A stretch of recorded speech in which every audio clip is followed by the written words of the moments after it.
जय शिवराय मित्रांनो, स्वागत तुमचं डबल एका मिनी ब्लॉगमध्ये. तर आपले सध्या कामं चालू आहे आपलं शेत तयार करायचं.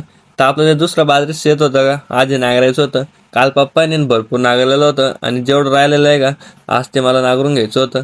तर त्याच्यासाठी ना सगळ्याचं आपलं जे ट्रॅक्टर आहे का ते रेडी करून घेतलं. मी पण रेडी झालेलो होतो आणि आपलं शेत आहे का ते पण रेडी. आणि एवढं जे बाकी शेत आहे का आज हे आपल्याला नांगरून काढायचं होतं. तर ऊन पडस तर ना माझं भरपूर जे नांगरणे ते झालेलं होतं. आणि आता इतकं बेकार ऊन पडतंय त्याच्यामुळे ना ट्रॅक्टर पण खूप तापतंय. आणि जितकं ट्रॅक्टर तापतंय त्याच्यासोबत त्याच्या डबलनं मी पण तापतोय. तर जास्त गरम होण्या अगोदर ना आपल्याला जे नांगर नाही का ते झालेलं होतं. आणि ट्रॅक्टर मस्त बाहेर काढलं आणि आपलं शेत नांगरलं झालेलं होतं.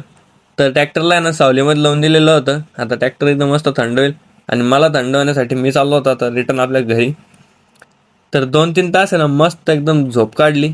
आणि आता ऊन कमी झालेलं होतं तर आता आलो शेतामध्ये. आणि आता बघा तुम्ही एकदम वातावरण.